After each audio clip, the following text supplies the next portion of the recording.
नमस्कार जी। नमस्कार सर। क्या नाम है जी आपका? सुनीता दासी। बहन जी आप कहाँ से हैं? गांव दुलेड़ा, जिला झज्जर। संत रामपाल जी महाराज से आप कब जुड़ी? 2016 7 मई को। बहन जी संत रामपाल जी महाराज से नाम दीक्षा लेने से पहले क्या आप कोई भक्ति साधना भी करती थी? हाँ, मैं करती थी। मेरी मम्मी पापा पीछे से राधा स्वामी थे और देवी देवता की पूजा भी करते थे। मैं व्रत वगैरह भी रखती थी। मैंने सारे मथुरा के मंदिर और दिल्ली के सारे मंदिर, सारे व्रत सब कुछ कर रखा है। फिर आप संत रामपाल जी महाराज की शरण में कैसे आईं? संत रामपाल जी महाराज की शरण में ऐसे आई कि मेरे मम्मी पापा हरियाणा में मेरी शादी कराना चाहते थे, पर मैं मना कर रही थी। मैं कहा मम्मी आपको कैंसर है और आपका इलाज कौन देखेगा, आपकी सेवा पानी कौन करेगा। लेकिन ज़बरदस्ती मम्मी पापा ने शादी करवा दी। पता नहीं परमात्मा अपनी शरण में बुलाना चाहते थे शायद मुझे। मैं इतनी दुखी हो चुकी थी कि नौकरी पर जाती थी, रोड पर गिर जाती थी और इतना ही कहती थी, हे परमात्मा तू धरती पर है भी है या नहीं है, या सिर्फ दुख दुख देने के लिए तू पैदा हुआ है या हमें पैदा करता है। इतना कहते मैं रोज़ इसी तरह कभी गिरती कभी पड़ती आती। मम्मी पापा को संभाल रखा था हम दोनों बहनों ने। उसके बाद मेरी शादी हो गई, तो शादी होने के बाद मेरे हस्बैंड ने संत रामपाल जी महाराज से नाम ले रखा था। तो वो मेरे को कहते थे कि तू सत्संग सुनेगी, तू सत्संग सुनती है? मैं कहा हाँ, हम राधा स्वामी से नाम ले रखे मेरे मम्मी पापा, तो मैं सत्संग में जाया करती थी। तो कहते ले मैं तुझे चिप देता हूँ, तू टीवी में सत्संग सुन लिया कर। मैं कहा नहीं, आप मेरे साथ बैठोगे तो ही मैं सत्संग सुनूंगी, मुझसे ये बोरिंग काम नहीं होता। तो कहते ठीक है। तो मेरे साथ अपनी दुकान जल्दी, हमारी किराने की दुकान है तो वो जल्दी बढ़ाकर मेरे साथ सत्संग देखा करते थे। तो मैं ये देखती थी कि कब खत्म होएगा, मैं टाइम देखती रहती, मैं कब खत्म होगा, कब 8:30 होंगे, कब 8:30 होंगे। इस तरह करते करते एक एक दिन बीतता गया और मेरी दिलचस्पी बढ़ती गई।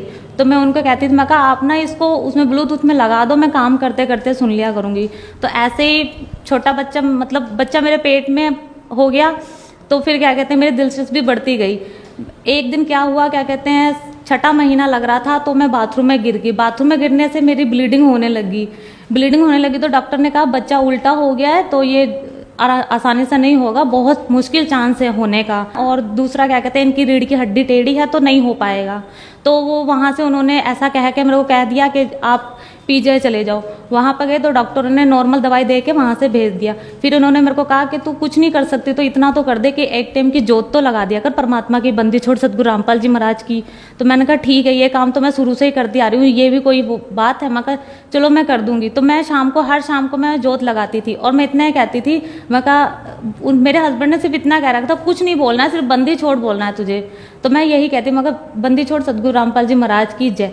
जोत लगा के इतना कह के, क्योंकि लेटा तो जाता नहीं था पेट के बल, तो खड़े खड़े ही जोत लगा के और मैं जोत लगा देती थी।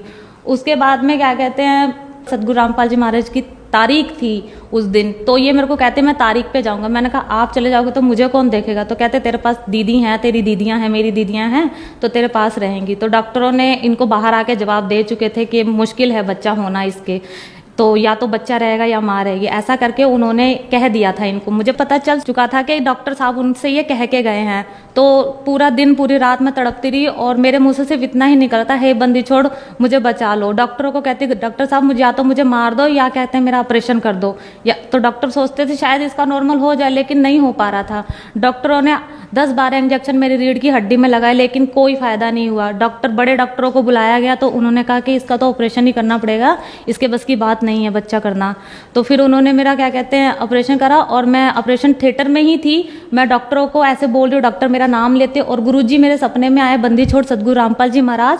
उन्होंने मेरे को इस तरीके से आशीर्वाद दिया और ब्लैक कलर की जैकेट थी, व्हाइट कलर का कुर्ता था और सफेद बाल थे और ऐसे मुस्कुरा रहे थे जैसे पता नहीं कि मेरे सामने क्या आ गया है, एकदम जैसे बहुत तेज रोशनी में, और मुस्कुरा के मेरे को आशीर्वाद दे के चले गए। तो मेरा बच्चा इतनी देर में हो गया। मेरे को थोड़ा सा होश आया। मेरी नंद थी, मेरी सिस्टर थी, वो डॉक्टर साहब से परमिशन ले रही थी, तो वो कहते हैं इनको होश आएगा जब बच्चा देंगे। तो फिर क्या कहते हैं, मेरी दीदी ने मुझे आवाज़ लगाई कि सुनीता इसको ले जाए। तो मैंने एक आँख खोल के मैंने हाथ से इशारा किया, ले जाओ, ऐसे करके मैंने इशारा कर दिया। फिर अगले दिन मेरे हस्बैंड आए मेरे से मिलने के लिए, तो मैंने कहा आपके गुरुजी मेरे सपने में आए थे संत रामपाल जी महाराज। तो कहते क्या बोले? मैं कुछ भी नहीं बोला, उन्होंने तो मुझे आशीर्वाद दिया था, बस मुस्कुराए थे। तो कहते पागल तेरी उम्र बढ़ा दी, तू मरने वाली थी, डॉक्टर साहब ऐसे ऐसे बाहर बोल के गए थे। मैं कहा हैं? कहते हाँ। मैं कहा अच्छा। फिर मैं घर आ गई। 22 दिन बाद घर आई तो हॉस्पिटल में भी गांठ थी, लेकिन वहाँ पे दूध निकल रहा था मेरा। घर आते ही छाती में ऐसे गांठ बन गई जैसे किसने ईंट रख दी हो मेरी छाती के अंदर।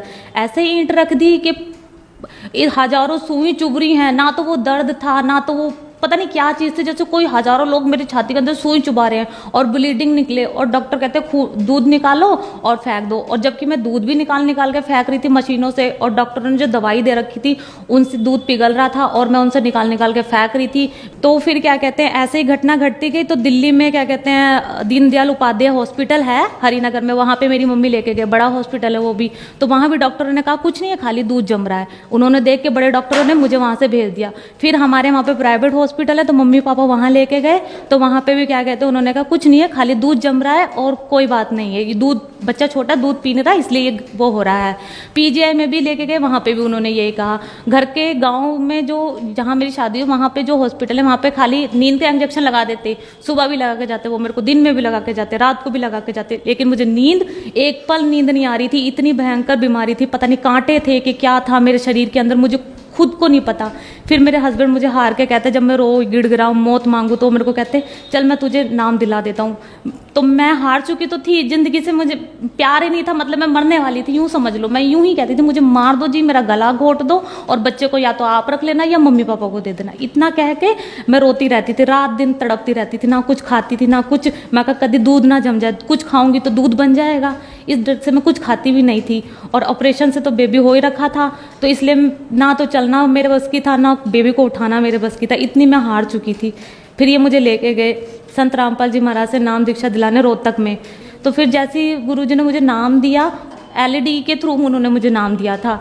तो जैसे उन्होंने नाम दिया, जैसे ही मैंने क्या कहते हैं प्रसाद लिया और नाम दीक्षा लेती, ऐसे लगा जैसे पता नहीं मेरे शरीर में क्या था, जैसे मैं बिल्कुल हल्की होगी। बहुत सारा वजन मेरे ऊपर लाद रखा था किसी ने और मैं हल्की होगी। बस मैं वहीं से मैं 2 मिनट बैठी और बैठने के बाद भगत जी ने कहा आप जाओ। संत रामपाल जी महाराज से नाम दीक्षा लेने के बाद क्या आपको कुछ लाभ भी प्राप्त हुए? सर पहला लाभ तो ये हुआ परमात्मा का नाम लेने के बाद कि क्या कहते हैं, मेरी छाती में जो चीज़ लगती थी ना, जो पता नहीं क्या चीज़ थी, शायद ऊपरा था, मैं जानती हूँ मेरे ऊपर ऊपरा हो रखा था। भूत प्रेत की समस्याएं थी जो क्या कहते हैं होने से पहले भी मुझे हो रहा था, लेकिन उस समय तो मुझे बहुत ही होने लग गया था। तो जो नाम दीक्षा लेने के बाद वो एकदम हल्का हो गया। मैं बता रही हूँ ना, जिस तरह मैंने गुरुजी ने मुझे नाम दिया तो ऐसा लगा जैसे मेरे शरीर से कोई बोझ उतर गया, मैं हल्की होगी, बहुत हल्की होगी। तो इस तरीके से मेरे को लाभ मिला। फिर क्या कहते हैं, इस बीमारी से मुझे छुटकारा मिला। मैं नाम लेने के बाद, मम्मी के घर जाने के बाद, तो वहाँ पे मेरी सिस्टर आई थी छोटी वाली, तो उसके फ़ोन में मूवी थी। वो कहती तू मूवी देखती है? मैं कहा नहीं, तेरे जीजा जी ने मना करा है कि मूवी देखेंगे तो नाम टूट जाएगा। फिर वो कहती ले तू देख, अक्षय कुमार की नई मूवी लगी है। तो मैं देखने लगी उसके फ़ोन में, तो थोड़ी सी देख ली, थोड़ी सी सुबह, थोड़ी सी शाम, थोड़ी सी, ऐसे करके मैं रात को पूरी मूवी करके सो गई। जैसे मैं सुबह उठी तो मम्मी ने चाय दी कि बेटा उठ जा चाय पी ले। मैंने चाय पी, तो मैं चाय पी रही हूँ और कह रही मम्मी मुझे पहले जैसी चीज़ें लग रही हैं छाती में। मम्मी कहती बेटा ऐसे हो रहा होगा। मगर नहीं मम्मी लग रही हैं, ऐसे पीते जा रही। एकदम मैंने हाथ से कब छोड़ दिया, बोला मम्मी मुझे मैं मर गई, मेरे को पहले जैसी लग रही, मैंने क्या कर दिया। ऐसे करके फिर मैं बहुत जोर जोर से रोने लगी। मेरे पापा और दीदी मेरे को हॉस्पिटल लेके गए। वहाँ लेके गए, डॉक्टरों ने क्या कहते हैं प्राइवेट हॉस्पिटल में लेके गए थे, तो उन्होंने नींद का इंजेक्शन लगा दिया और गोलियां भी दे दी नींद की और ग्लूकोज भी चढ़ा दिया। ना तो मुझे नींद आई और ना ही मुझे कोई फर्क पड़ा। मैं रोने लगी बहुत जोर जोर से, मम्मी मुझे मार दो, मुझे पहले वाली बीमारी शुरू हो गई है। मैंने कहा मम्मी आपके घर में कुछ है, मुझे यहाँ आते बीमारी शुरू हो गई है, मुझे आया हुआ 1 दिन नहीं हुआ। ऐसे करके मम्मी ने कहा रुक जा, मैं अभय को फ़ोन करती हूँ, यानी कि मेरे हस्बैंड को फ़ोन करा। तो फिर वो क्या कहते हैं आए, उन्होंने मुझसे पूछा तेरे को क्या हुआ। मैं कहा मतलब मेरी हालत उन्होंने देखी, पहले जैसे मैं रो रही हूँ और तड़प रही हूँ। तो कहते हैं कि तूने क्या किया था। मैं कहा कुछ नहीं किया। कहते कुछ गलती की है। मैं कहा गलती नहीं की, मैंने अन्नू के फ़ोन में मूवी देखी थी। कहते तूने पूरी मूवी देख ली। मैं कहा हाँ जी। तो कहते बस तूने गलती कर दी, तूने नाम तोड़ दिया गुरुजी का, तुझे पता था ना पिक्चर नहीं देखनी है, ये सब चीज़ें नहीं करनी है। तो मैं कहा मुझसे गलती होगी, मैं क्या करूँ। मैं रोने लगी और ज़ोर ज़ोर से रोने लगी कि मैंने हाय नाम तोड़ दिया, अब मुझे नाम नहीं मिलेगा। तो कहते तू गलती मान परमात्मा से, संत रामपाल जी महाराज से प्रार्थना करके गुरुजी आज की रात दे दो, सुबह मैं आ जाऊंगी चाहे किसी भी हाल में आऊँ। तो मैंने हॉस्पिटल में प्रार्थना करी। थोड़ी जैसी मैंने प्रार्थना करी, थोड़ी देर बाद में एकदम हल्की होगी कि हाँ मेरे बिल्कुल धीरे धीरे दर्द खत्म हो गया। मैं कहा ओ जी मेरा तो दर्द खत्म हो गया। तो कहते चल अब घर चलते हैं और सुबह फिर हम अपने घर चलेंगे। फिर मैं वहाँ हॉस्पिटल से मम्मी के घर आ गई, सुबह फिर वो अपने घर ले आए। फिर वहाँ आके मैंने अपना नाम शुद्ध कराया, मैं फिर ठीक होगी। ठीक होने के बाद में भगत जी 2 महीने 1 महीने की बात है, मेरा बेबी छोटा ही था, तो उसको सुसु नहीं आया, उसने पूरी रात सुसु नहीं किया। पूरी रात सुसु नहीं किया। सुबह मैं उठी तो मैंने देखा बिस्तर तो गीला ही नहीं है। मैं इनसे कह रही, मैं कहा लगता है आज अंश ने सुसु नहीं किया। तो कहते कोई बात नहीं, बच्चा है कर लेगा। मैं कहा नहीं, इसने पूरी रात बुबू पिया है तो सुसु और लैट्रिन तो ये रोज करता है और दिन में 10-10 बार करता है। मैं कहा डॉक्टर भी कहते हैं कि ये सुसु और लैट्रिन सही कर रहा है। मैं कहा आज इसने क्यों नहीं किया? कहते नहीं कर लेगा, तू थोड़ा इंतजार कर। फिर मैंने 10 बजे तक इंतजार करा। मैंने कहा जी इसने सुसु नहीं करा। फिर इन्होंने डॉक्टरों से पूछा तो डॉक्टर ने कहा इसको लिम्का पिला दो, कर लेगा। लिम्का छोटा बच्चा था, थोड़ा बहुत मैंने जैसे भी चम्मच से उसके मुंह में डाल दी, उसने पी ली। तो फिर मैंने कहा नहीं करा इसने सुसु, शाम होगी 4-5 बज गए, मैं कहा सुसु नहीं करा। फिर डॉक्टर ने गोली दी। वैसे डॉक्टर लोग जल्दी से गोली नहीं देते इतने छोटे बच्चे को, तो उन्होंने गोली दे दी कि इसमें से चौथा हिस्सा देना। चौथा हिस्सा गोली का दिया, लेकिन उसने फिर भी सुसु नहीं किया। रात के 9 बज गए इंतजार करते करते कि कर लेगा कर लेगा, दवाई का असर होगा, लिम्का का असर होगा, पर उसने नहीं, सुसु भी नहीं किया। फिर क्या कहते हैं 9 बजते ही डॉक्टर के पास वो फिर गए। फिर डॉक्टर ने कहा ये अब हमारे बस की नहीं है, आप इसे ना हॉस्पिटल में लेके जाओ, हॉस्पिटल वाले डॉक्टर बताएंगे क्या दिक्कत है इसे। तो फिर रात के 9 बज रहे थे और मैं और मेरा हस्बैंड हैंडीकैप है, हमारे पास कोई भी नहीं है, पापा ने भी अलग कर रखा है, हम 2 ही रहते हैं और तीसरा मेरा बेबी है। तो फिर क्या कहते हैं मैंने प्रार्थना करी हाथ जोड़ के। हमारे क्या कहते हैं बरामदे में गुरुजी का पोस्टर लग रहा है बहुत बड़ा, संत रामपाल जी महाराज का। तो मैंने दोनों हाथ जोड़ के, आंखों में आंसू आ गए मेरे कि मैं एक तो मैं अपनी तकलीफ से परेशान थी उस टाइम पे और ठीक होगी। फिर मैंने कहा पता नहीं बच्चे को क्या परेशानी लग रही है, मैं कहा पता नहीं हमारे पीछे कौन पड़ रहा है। मैंने दोनों हाथ जोड़ के परमात्मा की तरफ हाथ करे और बोला गुरुजी हमारे बस की कुछ नहीं है, हम 2 अपाहिज है, कहाँ लेके भागेंगे, इतने छोटे बच्चे को कैसे गोदी में लेंगे और कहाँ कहाँ धक्के खाएंगे। इतना कहते ही हाथ नीचे करे हैं, बच्चे को जैसे देखा तो उसने पूरा बेड गिला कर दिया। मगर मैं इतने आंखों में आंसू आ गए और मैं रोती रोती कह रही हूँ, मेरे हस्बैंड दुकान में थे, मैं उनको रोते रोते चिल्ला चिल्ला के कह रही ओ जी सुसु कर दिया, ओ जी सुसु कर दिया, देखो देखो सुसु कर दिया। परमात्मा, मैं ऊपर दोबारा से देखी एक नजर ऐसे करके तो गुरुजी मुस्कुराए। मैं कहा देखा देखा आपके गुरुजी मुझे सपने में भी मिलते हैं। मैं कहा आप तो ऐसे बोलते थे ना कि तू पीछे से ऐसे नाम लेकर आ रही है राधा स्वामी के, तो तेरे तू भक्ति नहीं करती। मैं कहा देखो मैं भक्ति करती हूँ ना, परमात्मा को पता है। मैं कहा आपको कुछ भी नहीं पता, आपको क्या पता मैं भक्ति करती हूँ कि नहीं करती। मैं कहा आप तो मुझे ऐसे ही कहते रहते हो कि मैं मंत्र नहीं करती, मैं ये नहीं करती। मैं कहा अगर मैं नहीं करती तो परमात्मा क्या मेरे साथ ऐसा करते। मैं कहा देख संत रामपाल जी महाराज हमारे साथ है, मैं कहा देख बड़े पापा हमारे साथ है, मैं कहा देख इतना चमत्कार करा परमात्मा ने। फिर भगत जी मेरी एक बहन है पंजाब में रहती है, मेरी सिस्टर, तो वो मुझे कहती कि उसका हस्बैंड ना बहुत दारू पीता था, तो मेरे जिया जी बहुत ड्रिंक करते थे, इतनी ड्रिंक करते थे। एक दिन उसका फ़ोन आया मेरे पास, कहती कि बच्चे की फ़ीस भरनी है और उनका किराया देना है और क्या कहते हैं घर में आटा भी नहीं है, मैं कहाँ से गुजारा करूँ, मेरी नौकरी भी छूट गई सुनीता। मैं कहा दीदी मेरी एक बात मानेगी? कहती हाँ। मैं कहा तू नाम ले ले।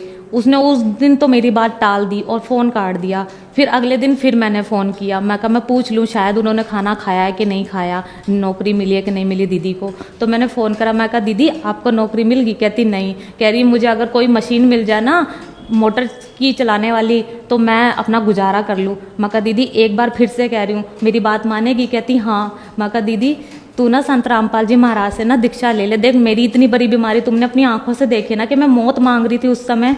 मैं कहा तो फिर तुम्हें इतना सब्र नहीं है कि मैं जब एक ऐसी लड़की सही हो सकती हूँ, ऐसी लड़की खुश हो सकती हूँ, अपाहिज मैं तो मेरे पास तो कुछ भी नहीं था, परमात्मा ने फिर भी सब दे दिया, तो क्या तुम मेरी बात नहीं मानोगी? तो कहती चल तेरे लिए मैं ये काम कर लेती। मैं कहा मेरे लिए नहीं, आप अपने लिए करोगे। मैं कहा ठीक है चलो मेरे लिए ही कर लो, इतनी बात मैंने कह दी। तो मैंने कहा आप गुरुजी से इतना कहो, हे परमात्मा तू इस धरती पर है ना तो मुझे मशीन दिला दे। वो रात को कह के सोई और सुबह उसको मशीन के लिए पैसे किसी ने दे दिए, जहाँ से उसको मिलने थे, जहाँ उसने पहले नौकरी करी थी, तो वहाँ से उसको 5-6 हज़ार रुपये मिल गए। तो वो अपनी मोटर की मशीन ले आई। मोटर की मशीन लेने के बाद उसने क्या कहते हैं मेरे को फ़ोन किया। फिर उसने मुझसे कहा कि मुझे मशीन मिल गई सुनीता, मैंने देखा तेरे गुरुजी का चमत्कार। मैं कहा देखा ना दीदी चमत्कार? कहती हाँ। मैं कहा फिर? कहती उसने फिर अपने मुंह से ही कह दिया कि मुझे नाम लेना सुनीता, मुझे नाम सेंटर बता के नाम दीक्षा कहाँ मिलेगी। फिर मैंने भगत जी को बोला, अपने हस्बैंड को बोला, मैं कहा दीदी नाम लेना चाहती हैं। कहती वो अचंभा हो गए, कहते इतनी जल्दी तेरी दीदी नाम लेना चाहती है, वो तो नहीं मानने वाली थी। मैं कहा परमात्मा चाहे ना सब कुछ करा सकता है। मैं कहा अब मैं नहीं लेना चाहती थी ना, मैंने कहा मेरे को दिलाया ना गुरुजी ने, मैं इतनी दुखी थी। तो कहते हाँ। फिर मैंने कहा आप ना उनको नाम बताओ कि कैसे नाम मिलेगा उनको वहाँ पर। फिर वो वही तुरंत नाम लेकर आई।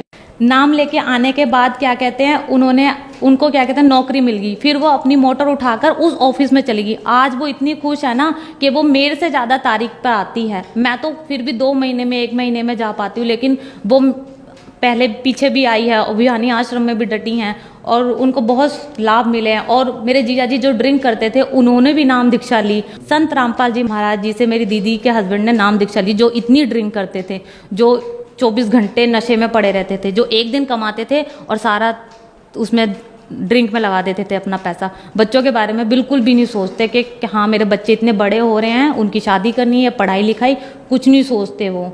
और आज मेरी दीदी इतनी खुश है ना, उन्होंने अपने आप ही दीदी से किताब मांगी, जीने की राह, गुरुजी संत रामपाल जी महाराज की किताब उन्होंने किताब पढ़ी। किताब पढ़ने के बाद उन्होंने दीदी को कहा कि मैं तेरे गुरुजी से नाम लूँगा, तो वो जाके मुक्तसर में नाम दीक्षा लिया है। तो मेरे जीजा जी ने ड्रिंक छोड़ दी और अपना भक्ति कर रहे हैं और गुजारा कर रहे हैं और लाभ बहुत हैं। जब मेरे ससुर जी ने हमें अलग किया था तो कुछ भी नहीं दिया था, खाली एक मकान था, बर्तन भी नहीं दिए थे। आज परमात्मा की दुआ से मेरे पास सारी चीज़ है, जो चीज़ किसी के पास नहीं है परमात्मा की दुआ से आज मेरे पास है। इतने लाभ दिए हैं कि बताना चाहूँ ना तो बस धरती, कागज, पेंसिल, पेन सब खत्म हो जाए। बहन जी, संत रामपाल जी महाराज से नाम दीक्षा लेने के बाद आपको बहुत सारे लाभ प्राप्त हुए। तो जो दर्शक आज आपको टीवी पर देख रहे हैं, खास करके वह महिलाएं जो दुखी हैं, उनके लिए आप क्या कहना चाहेंगी? मैं तो सिर्फ इतना ही कहना चाहूँगी, और मैं क्या कहूँ, परमात्मा है कहने वाले, तो वो तो अपने भक्तों को, अपने बच्चों को इस तरह रख रहे हैं जैसे उनके बच्चे हैं। लेकिन ये संसार समझ नहीं पा रहा कि वो क्या हैं। आज फिर कोई ना कोई भगत जाता है दरवाजे पर, कोई भक्त ऐसे हैं जो ले लेते हैं, बुक पढ़ लेते हैं, जो नाम ले लेते हैं, जो समझ जाते हैं, लेकिन कोई नहीं समझ पाते। जो नहीं समझ पाते उनसे हाथ जोड़ के प्रार्थना करती हूँ। मैं तो हैंडीकैप हूँ और मैं आप लोगों से हाथ जोड़ के प्रार्थना कर रही हूँ। जब मैं ठीक हो सकती हूँ, मैं सही हो सकती हूँ, तो आप लोग क्यों नहीं हो सकते? जिनको भी किसी भी चीज़ की प्रॉब्लम है, चाहे वो क्या कहते हैं शारीरिक हो, चाहे मानसिक हो, चाहे किसी भी चीज़ की हो, परमात्मा की शरण में आने के बाद सब ठीक हो जाती हैं। एक बार आकर तो देखो, चमत्कार देख के तो देखो, गुरुजी कितने चमत्कार करते हैं। आपकी झोली खाली हो जाएगी चमत्कारों की भरने के लिए, इतना चमत्कार करते हैं हमारे गुरुजी संत रामपाल जी महाराज। संत रामपाल जी महाराज से नाम दीक्षा कैसे ली जा सकती है? संत रामपाल जी महाराज जी से नाम दीक्षा ऐसे ले सकते हैं, साधना चैनल पर नीचे पीली पट्टी चलती है, उस पे फ़ोन नंबर और सेंटर का पता आता है। आप उस पर फ़ोन करके और बुक भी मंगा सकते हो, जीने की राह, और नाम दीक्षा सेंटर भी पता कर सकते हो। वैसे भी गुरुजी के हर जगह, हर स्टेट में नाम सेंटर खुले हुए हैं। एक बार ये करके सोचो कि हाँ मुझे नाम दीक्षा लेनी है, परमात्मा खुद आपके दरवाजे पर आके खड़े होंगे उस टाइम पे, जब आप अपने दिल से कहोगे कि हाँ गुरुजी मुझे ये नाम दीक्षा लेनी है आपसे। धन्यवाद जी। सत साई।